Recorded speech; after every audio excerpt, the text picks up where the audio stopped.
제가 이게 시작부터 왜 좀 더듬냐면 주간 명신이 동정을 지금 2주째 명신이 언니가 안 나오고 있어요.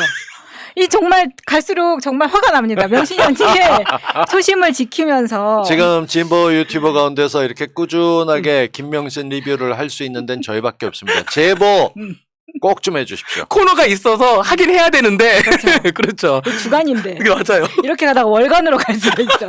아니 근데 지금 2주 참았으면 많이 참은 거예요. 그러니까요.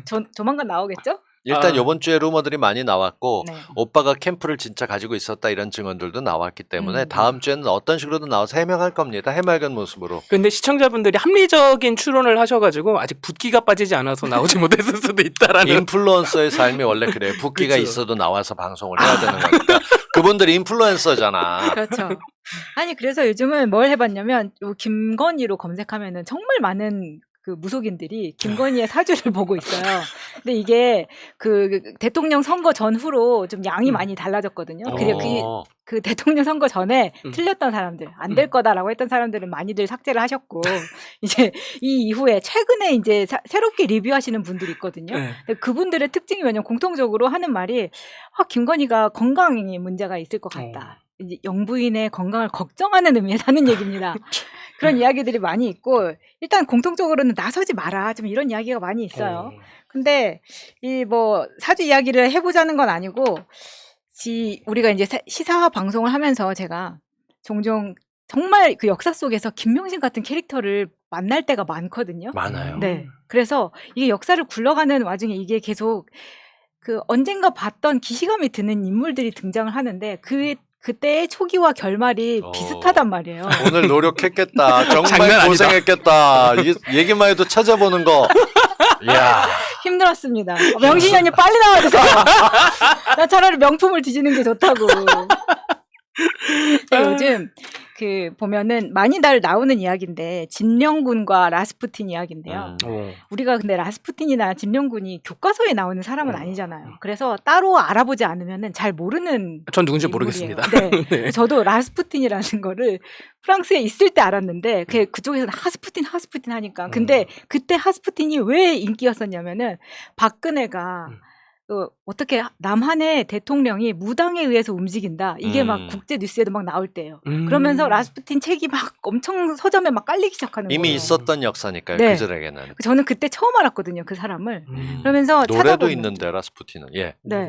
아니 그래서 우리나라에도 비슷한 진령군이 있었고 라스푸틴이 있었는데 이게 찾아보면은 1800년 후반에서 1900년 초로 활동 기간이 비슷합니다.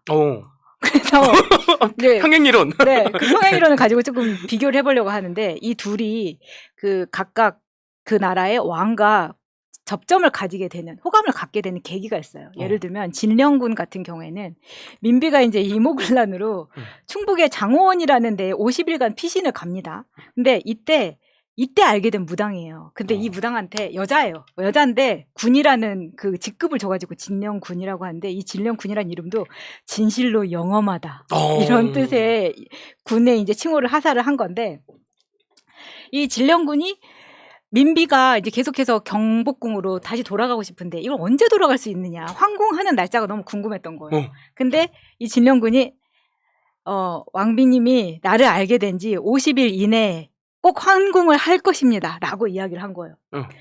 근데 그걸 딱 맞춘 거야. 근데 정확하게 그 날짜를 맞췄다라고 나오거든요. 그러니까 여기에서 이미 나라도 어머 이러면서 따라갈 거 아니야. 이렇게 된 거예요.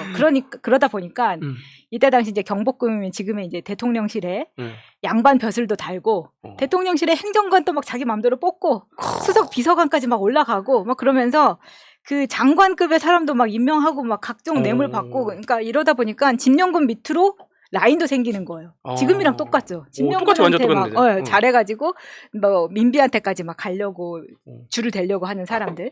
네, 라스푸틴도 비슷했거든요. 라스푸틴 사실 뭐 수도승이다 이런 이야기가 있지만 그 생애를 보면은 어디에 수도를 하기 위해서 그런 신부님의 삶을 산 적이 없는 거예요. 사이비. 완전히 그냥 장돌뱅인 거예요. 그런데 수도승 같은 옷을 입고 이 집 저 집 돌아다니면서 얻어먹고 자고 그런 가운데 이제 막 자기 하고 싶은 대로 하고 다니는 거지. 남녀 관계도 그렇게 하고 다니는데 어느 날 이런 말을 잘하는 사람들은 또 사람이 막 따르게 되잖아요. 우리 사이비 맞아. 종교 조교들처럼 맞아. 교주들처럼 니콜라이 2세의 아들이 유전병으로 혈우병을 가지고 있었던 거예요. 응. 근데 이 혈우병이 멈추질 않으니까 이게 이제 소개를 받은 거죠. 이 사람이 수도승인데 기도를 하면 기가 막히게 들어준다더라 해가지고 이제 왕을 만나게 합니다. 근데 이것도 너무 웃기는 게 너무 우연히도 이 사람이 이렇게 해보세요라고 한 게 특별한 게 없었어요. 뭐 안정을 취하고 뭐 이런 식이었는데 그 혈우병이 점점 나아져가는 거야. 자연치유. 네. 자연치유. 그쵸? 그러다 보니까 니콜라이 2세의 와이프가 완전히 라스푸틴한테 뿅 가기 시작하면서 이 궁궐에 이제 기거하게 해주고 이러면서 그러면 아까 진룡군처럼 자기 마음대로 이제 자기 라인이 또 생기는 거죠. 라스푸틴한테 줄대는 사람 아니면 그 라스푸틴에 대해서 자료 조사를 하다 보면은 깜짝 놀랄 만한 게 있습니다. 라스푸틴이 죽고 나서 이 사람이 여성 편력이 굉장히 심했고 그 안에 있는 황족들까지 다 건드렸다 이거예요. 근데 그 원인이 뭐냐면 그 사람이 가지고 있는 남성의 심볼이 엄청났다. 그래가지고 야, 이야기가 그쪽으로 가. 미안해 명신현이. 빨리 나오셔야 되겠다. 잘 생각해보면 또 접점도 있어요. 그래가지고 그거를 네. 그 뭐라 그러죠? 이거 유리관에다 넣어가지고 네. 보관을 하고 있는 거야. 실제로 유명인의 뇌나 신체 일부 가운데서 라스푸틴은 그걸로도 대물로도 유명했고 네.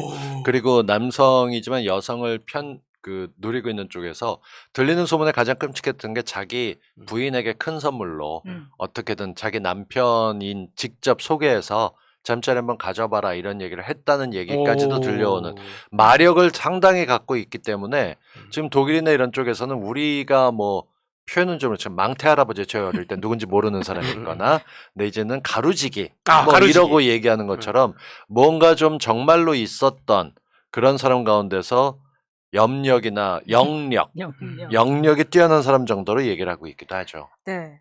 그래서 또 이렇게 들어가면 이런 이제 영험한 힘이 느껴진다라고 하면은 이 사람한테 뭔가 있어라고 하면 그렇게 또 보이거든요. 그렇죠. 사람이. 그렇죠. 그래서 이 사람이 또 이 왕의 신임을 얻어서 점점 이 대통령실에서 권력자가 되는 거죠. 우리 법사님들처럼. 그래서 보니까 내전매직. 장관과 대통령실 수석, 행정관도 막 꽂을 수 있는 막강한 힘을 갖게 됩니다. 지금 김건희 여사님 이거 들으면서 내 얘긴데? 이러면서 듣고 계실 것 같은데요, 지금 거의? 그러니까 지금의 명신이 언니와도 비슷한 거죠. 왜냐하면 지금까지 우리가 알고 있는 스님만 하더라도 뭐 무정스님, 건진법사, 천공, 신박사 다 나온다. 거기에다가 집에 상주하는 무당이 수시로 늘락거리는 무당이 또 따로 있다 그러잖아요. 네, 한 사람에만 집중하지 않고 여러 사람을 놓고 있는 게 또 명신이 언니의 특징이에요. 왜냐하면 이렇게 하다 보니까 이들 사이에서 계파가 생기잖아요. 그럼 또 이들을 다 대통령실에 데리고 갔는데 이 사람들이 또 자기가 원하는 사람들을 또 행정관으로 데리고 올 거고 다 거미줄처럼 이렇게 엮여 있는데 그중에서 누가 잘 나간다 하면 이 안에서 시기 질투와 암투가 엄청날 겁니다. 그러면서 계속해서 정보가 노출되는 거죠. 서로 흘리게 되는 거죠. 그런 이제 이걸 보는데 이 명신이 언니한테도 이 접점을 가질 수 있는 호감을 가질 수 있는 계기가 있었던 사람들이 예를 들면 당시 육수를 하고 있던 윤석열이 앞으로 3년만 더 고생하면 합격할 거다라는 소리를 듣잖아요. 그래서 3년을 더 하거든요. 그래서 구수를 채웁니다. 근데 구수만에 된 거예요. 그걸 맞춘 사람이 무정스님인가 그럴 네. 거예요. 그리고 무정수님 밑에 있던 사람은 건진법사로 네. 나가는 거고. 그리고 최근에는 명신이 어머님, 언니의 엄마가 최은순 여사 장모의 보석 서가를 맞췄다거나 그러면 이제 곁에 두는 거죠. 그런 식으로 사실은 뭐 어쩌다가 맞추면 되는 건데 그게 보면은 저도 많이 다녀봐서 아는데 내가 듣고 싶은 얘기가 나올 때까지 다니는 거거든요, 사실은. 맞아요. 저도 그래서 아까 말씀드릴 때 왜 굳이 여러 명을 두지? 그걸 믿으면은 한 명이면 되는 거 아닌가 이 생각을 그렇지 했어요. 않습니다. 그래요? 우리는 자꾸 하나로만 이게 문화에 따라 차이인데 여유가 있는 집안은 여러 가지 도구를 씁니다. 그 선진국이라고 하는 데는 칼도 과일칼, 고기칼, 야채칼 또 따로 한 8개 꽂아놓은 칼 꽂는 데들이 있죠. 포크도 잘 먹는 집 가보면 바깥서부터 작은 전체 포크부터 맞아요. 디저트 포크까지 여러 개 있듯이 무당도 그런 개념입니다. 필요할 때 갖다 쓰는 개념들이고 그렇게 갖다 쓰는데 지금 우리 명신 같은 경우는 김명신 씨 같은 경우는 자기가 무당들 점을 봐줄 정도로 맞아요. 뛰어나다라고 하면서 본인은 무당이나 점술가를 끊임없이 찾는 이유가 뭘까? 무속인을 찾는 이유가 본인이 딴 쓸 걸 잘 보는데 결국 자기 거 잘 보인다는 맞아요. 사람들은 없어요. 그러니까 자기가 보고 내 입맛에 맞는데 얘는 내가 컨디션 좀 좋을 땐 잘 알거나 내 과거는 잘 맞추는데 미래는 잘 못 맞추거나 내지는 뭐 이런 식의 특성에 따라서 이것저것 두고 있는데 그렇게 두다 보면 예전부터 늘 그 아더왕 시대도 멀린이라는 마법사가 옆에 있었고 수많은 사람들이 있었음에도 이들은 선을 안 넘었는데 선을 넘는 사람들이 생기기 시작하면 그때부터 망조가 되는 거죠. 라스푸틴은 죽이려고 독이든 케이크에 독이든 포도주에 별걸 다 먹였는데도 안 죽고 살아있어요. 오, 진짜로 영험한 거 아니에요? 영험한 게 아니거나 내지는 누가 죽일 거라고 했기 때문에 해독 성분 같은 걸 미리 먹었다 이런 얘기들이 나오죠. 그 당시에 술도 도수가 요즘처럼 40도 50도 아니었어요. 다. 당시에 청산가리를 넣은 케이크와 와인을 줬는데 먹고도 안 죽었다고 하죠. 그래서 결국은 총으로 쏩니다. 근데 총을 맞았는데 안 죽는 거예요. 결국 죽은 사인은 지금 익사로 알려져 있는데 또 익사도 나중에는 그게 확실치 않다고 근데 그러더라고요. 그게 몇 년 지나면서 살이 조금씩 붙었던 게 그때 죽었을 수 있어도 안 하다가 결국 뭐 어떤 식으로든 그렇게 나오는데 그만큼 영염했다라고 부르는 그러니까 마귀나 SF 영화 이런 거 보다 보면 요즘은 그 왜 그림 형제에 나왔던 동화 속 괴물들이 영화되기도 하는데 그런데 빠지지 않고 나오는 것 중에 하나가 라스푸틴입니다. 맞아요. 그러니까 그 정도로 살아있는 신격화 정도 됐었던 그렇게 돼 있는 건데 우리 주변에도 보면 그렇게 영험하신 분 요즘 천공스승 관련돼서 정말 이 양반이 여러 가지 사업 활동하시는 거 이런 거 보면 정말 놀랍거든요. 이분은 비즈니스예요. 천공 월드가 거기 있어. 지금 구본기 월드가 안 되는 이유가 천공을 분석해 보면 사업체 세운 것도 그렇고 저 메모 중이에요. 그 분석. 사이트를 가보세요. 회원제 관리해서 워크숍 하는 것도 그렇고 물건 파는 것도 그렇고 맞아, 기업이에요, 기업. 정말 스타한 사람, 그러니까 웬만한 연예인들 비즈니스에서 관련된 그 팬 굿즈 파는 것보다 더 잘 팔고 있는 거죠. 이야. 중요합니다. 비즈니스를 배울 건 배우세요. 예, 지금 별표 쳐놨습니다. 별 4개 쳤어요. 아까 이런 거군요. 그러니까 우리 생각해보니까 제 주위에 아는 누님들도 이렇게 장르를 가르더라고요. 연애운은 누가 잘 보고 그 다음에 뭐 맞아. 그쵸 학업운은 누가 잘 보고 그런 것도 있겠네요. 그리고 다음은 낭비 부분을 좀 비교를 해보려고 하는데 민비와 명신 언니를 좀 비교를 해볼게요. 근데 민비 같은 경우에는 제일 유명한 게 이제 자기가 낳은 아들 순종의 병을 고치기 위해서 굿을 합니다. 진령군하고 굿을 엄청 하는데 진령군이 뭐라고 하냐면 금강산 12,000봉에 쌀 한 섬과 돌 10량을 다 바치라고 한 거예요. 와 스케일 크다. 근데 당시에 12,000봉에다 그렇게 하면 저는 여기서 첫 번째 든 생각이 그럼 중간에 슈킹하는 건 없었을까? 막 이런 생각이 드는 거예요. 이게 12,000봉에다가 쌀 한 섬이면 지금의 2가마니씩이거든요. 그러니까 당시엔 또 군대에 돈도 못 주던 이모군란이 일어났던 시기인데 이런 걸 바치니 나라에서 국민들이 좋아했겠냐 싶기도 하고 또 하나 놀랐던 거는 그 덕수궁에 가면은 석조전 있잖아요. 네. 저는 석조전 맨 처음에 보고 진짜 너무 충격받았거든요. 왜요? 그러니까 이런 신식의 문화를 우리가 그 명성황후 드라마 같은 거 그러니까 뮤지컬 같은 데서 보면은 되게 그냥 경복궁에 정말 오래된 한식 막 이렇게 생각했는데 너무 양식에 안 어울리는 건물이 하나 떡 써 있죠. 네. 석조전이. 아니 그리고 욕조에 침대에 막 이런 거예요 안에 가보셨어요 혹시? 아니요. 안 저 지금 가봤죠? 듣고 상상하고 있어요. 충격적이에요. 거기 예약해서 가거든요. 들어가 보시면 그런 게 있는데 근데 거기에서도 놀랬던 게 뭐냐면 민비가 그 서양식의 테이블 세팅을 해서 만찬을 하는 자리가 있어요. 근데 그때 당시에 루즈벨트 대통령, 미국 루즈벨트 대통령이 딸이 우리나라에 방문한 적이 있어요. 근데 그 딸이 뭐라고 증언을 했냐면 지금까지 자기가 동양을 돌아본 중에서 조선이 가장 서양식 요리를 훌륭하게 만들어낸다고 한 거예요. 완전 힙해. 우와. 그래서 지금 사진을 보시면 이게 이제 그때 당시에 그 자리에 네. 재현을 한 거거든요. 네. 엄청나죠? 저는 이게 우리나라라는 생각이 아예 안 드는데요? 너무 괴리가 들었던 거예요. 이걸 보면서. 와. 그러니까 예를 들면 치즈 같은 거는 우리나라에 그때 당시에 낙농업이 발전하지 못했으니까 뭐 일본에서 수입을 해온다거나 이런 식으로. 근데 종류도 디저트에 커피에 뭐 꿩 가슴살 포도 요리, 뭐 파인애플 셔벗 완벽하게 그렇게 준비를 했더라고요. 근데 여기에 들어간 돈이 얼마였겠어요, 당시. 그걸 생각하면 엄청난 낭비를 했다고 볼 수 있어요. 저게 지금의 케이크 아니잖아요. 그렇죠? 당시에도 이렇게 그 와. 레시피나 그걸 보고 똑같이 만들어낸 거거든요. 석조전에서 했던 행사라고 제가 하거든요. 그 거의 7년 가까이 그 문화재청의 국능활용위원으로 활동하지 그래요? 않았습니까? 그러니까 아. 궁에서 벌어지는 촬영이나 행사 같은 걸 허가하는 기관의 위원으로 있었는데, 그러니까 네. 일단 서울 시내에 이렇게 5개에 가까운 궁이 인접해 있는 도시는 없습니다. 그리고 이 대부분의 것들이 돌로 했던 게 걔들은 뻑하면 십자군 전쟁부터 시작해서 모든 전쟁이 다 때려부시는 전쟁이었었어요. 그래서 웬만하면 안 무너지게 돌로 만들었는데 우린 다 나무로 돼 있었죠. 그래서 뭔가 안 무너지는 특별한 걸 하고 싶었고 그런 점에서 민비가 땡겨서 작정해서 했고 그리고 커피 좋아하셨던 고종이 네. 커피 따로 먹는 것들도 만들어서 덕수궁 돌담길 뒤쪽에 가게 되면 그 저희 궁 축제할 때 네. 먹을 수 있는 그런 곳들도 오. 보여지는 게 있으면 거기서 커피 축제를 하고 있는 게 늘 할 때마다 고종이 커피를 좋아했다가 이게 나오는데 지금 보셨다시피 군인들 밥 안 주고 밥에다 돌 섞어줘서 전형 끌어내 이게 이모군란이에요. 딴 거 아니에요. 지금 같으면 그 당시에 정말 농사는 사람으로 다 하는데 젊은 애들 데려다 군대 갖다 집어넣고 밥도 안 준다. 그 당시 보게 되면 우리 밥하고 다른 게 쌀을 2선 뭐 80kg짜리 2개 이렇게 얘기하는 거 정도가 그 당시 조선시대 고증을 보면 밥이 다 고봉밥입니다. 맞아요. 뭐 엄청나더라고요. 맞아. 다른 게 없이 순전히 탄수화물만으로 모든 걸 단백질이 없었던 거죠. 그런 시대에 그걸로 먹고 사는 건데 그 밥을 돌을 섞어서 줬다? 얼마나 큰 거는 진짜 하늘이 무너지는 일이었는데 상관없었다는 거죠. 그러니까요. 너무 괴리가 컸던 거지. 근데 여기에서 지금 상황과 또 비슷한 게 민비가 이제 들어오고 난 다음에 그 경복궁 대통령실 예산이 급격하게 늘어납니다. 그 이유가 뭐냐면 아까 그 장호원으로 도망갔을 때 거기에 궁을 짓는데 거기 명례궁이라고 하는데 지금은 없어졌대요, 터가.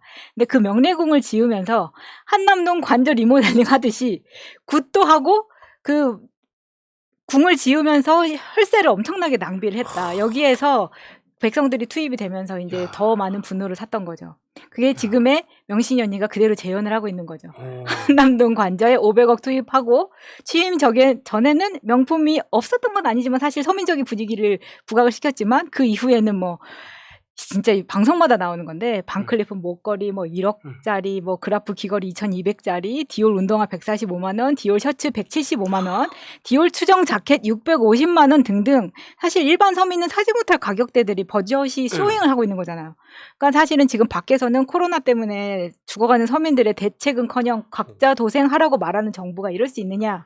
그래서 이들의 결말을 이제 그렇죠. 알아보면 진령군 같은 경우에는 민비 시해 이후에 공식적인 기록이 없어요. 왜냐면 이제 민비가 죽어버리니까 그 사람들한테 뭐 줄을 섰던 것이든 아니면 민비가 이렇게 당해버리니까 다 도망갔겠죠. 그러면서 도망쳐 숨어 살다가 사망한 것으로 추정이 되는 거고요.